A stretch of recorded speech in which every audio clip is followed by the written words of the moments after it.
تو اس کے بعد آپ کو بتایا جاتا ہے کہ پھر بعد میں محمد بن قاسم کو واپس بلا کے جیل میں ڈال دیا گیا. یہ اس ڈرامے میں بھی دکھایا گیا جو محمد بن قاسم پہ ڈرامہ بنایا تھا پی ٹی وی نے. ہم یہ پوچھتے ہیں کہ محمد بن قاسم کو جیل میں نے ڈلوایا تھا؟ انجینئر صاحب کی ویڈیوز دیکھنے والوں نے ڈلوایا تھا. وہ جیل میں کیوں ڈالا گیا تھا؟ اس لیے کہ پیچھے خلیفہ چینج ہو گیا تھا.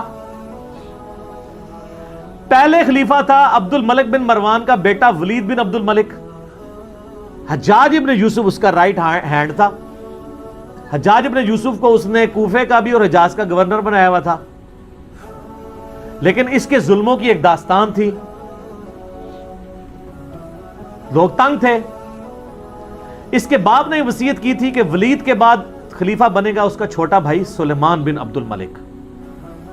لیکن ولید کو بھی لالچ آ گئی، کیونکہ یہ تو ہے ہی لالچی دور ہے نا. جب یزید کے ابا جی کو لالچ آ گئی کہ میرا بیٹا خلیفہ بنے، تو ولید بن عبد الملک تو صحابی بھی نہیں، اس کو نہ لالچ آئے کہ میرا بچہ بنے. حالانکہ وہ خود بھی اس وصیت پہ بنا تھا جو اس کے بیٹے نے ابے نے کی ہوئی تھی.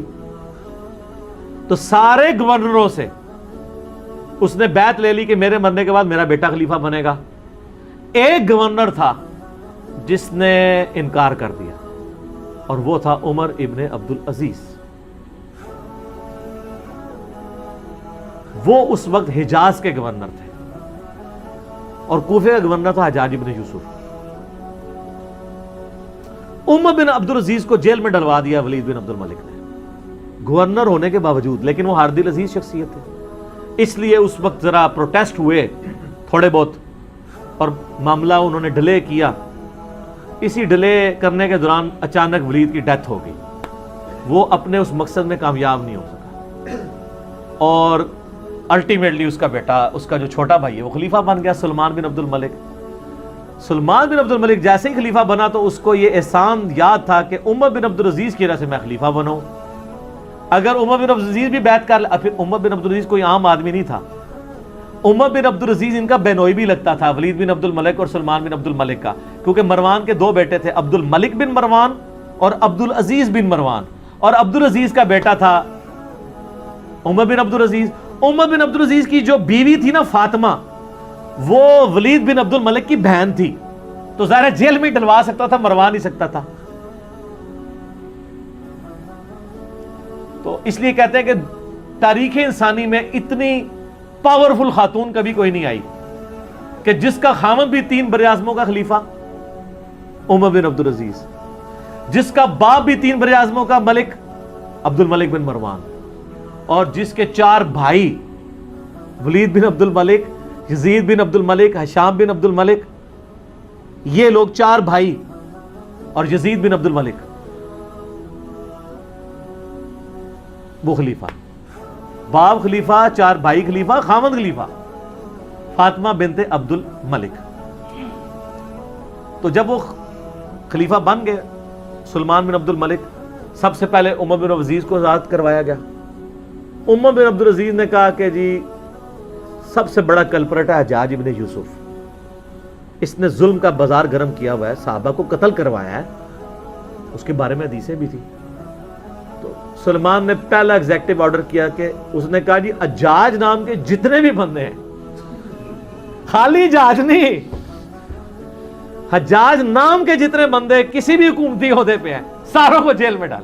سر ملوکیت پھر یہی ہوتی ہے، اس میں تو آرڈر چلتا ہے. پھر انہوں نے تھوڑے مزے لوٹے ہوئے تھے، پھر لاکھ اس کو لوگ دلیل دیتے کہ وہ ایک ہے، تو وہ دلیلیں تو پھر بادشاہ نہیں مانتے ہوتے. انہوں نے میٹر کوم جائے تو کوم جائے. انہوں نے کیا حجاج نام دے جتنے بندے نے سب نو جیلیں چ پاؤ، اور ان کے جتنے رشتہ دار ہیں نا جو جو حکومتی پوسٹوں میں، ان کو بھی جیلوں میں ڈالو. تو محمد بن قاسم جو بھتیجا تھا اس کو بھی پکڑ کے جیل میں ڈال دیا گیا. یہ تھی ریزن کہ بڑے ابا جی ان کے جیل میں چلے گئے، یعنی اس کا جو چچا یا تایا تھا اور وہ اس کا سسر بھی تھا، تو محمد بن قاسم کو بھی جیل میں ڈال دیا گیا. تو یہ پیچھے ریزن تھی. تو انجام اس لیے ہوا تھا. تو جیل میں ڈلوانا اس بات کا ثبوت ہے کہ ان کے کرتوت کیا ہوں گے. تو اگر کسی نے رحمت اللہ علیہ کہنا کہ یار ہمیں تو کوئی نہیں، آپ تو یزید کو رحمت اللہ علیہ کہتے ہیں، تو اگر آپ حجاج کو رحمت اللہ علیہ یا محمد بن قاسم کو کہیں تو کوئی مسئلہ نہیں ہے. اللہ تعالیٰ آپ کا حشر یزید، حجاج ابن یوسف، محمد بن قاسم کے ساتھ کرے. اور میرا اشر اللہ تعالیٰ حسن ابن علی، حسین ابن علی، مولا علی، فاطمہ، عمار ابن یاسر، ابو بکر، عمر، عثمان کے ساتھ کرے رضی اللہ عنہم اجمعین وعلیکم السلام اجمعین. آمین کہہ دو، تانوں کوئی ڈر پہ گیا اے بہرحال جڑے ویڈیو ویکھن گے انہی جی آمین کہن لگے جڑے رحمت اللہ علیہ کہندے. ٹھیک ہے، تو وہ رجوع والا معاملہ نہیں ہے، یہ قرائن بتاتے ہیں کہ یہ اس طریقے سے ایسے ہوا ہے. اگر کوئی حدیث ہے تو مجھے پیش کر دیں، میں رجوع کر لوں گا. اس پہ ڈاکٹر طاہر القادری صاحب نے بھی ایک ان کی بھی ویڈیو چڑھی ہے، انہوں نے بھی پورا یہ یعنی ساری تاریخ بتائی ہے. خالی میرا تفرد نہیں ہے اس مسئلے میں کہ میں اپنی طرف سے بیان کر رہا ہوں. باقی آپ سنیوں سے جا کے پوچھ لیں، وہ سنیوں نے تو اتنی ویڈیو شیئر کرائی ہے کہ وہ ہر جگہ پہنچی ہوئی ہے کہ یار پہلی دفعہ کسی داڑھی پگڑی والی بندے نے ہمارے حقی کو بات کی ہے. خام خواہ مطلب ان لوگوں نے اس کو ہیرو بنایا ہوا تھا، اس نے تو ہمارے ساتھ یہ کیا ہے. ادھر میں یعنی کافروں کی نہیں بات کر رہا، مسلمانوں کی. ٹھیک ہو گیا.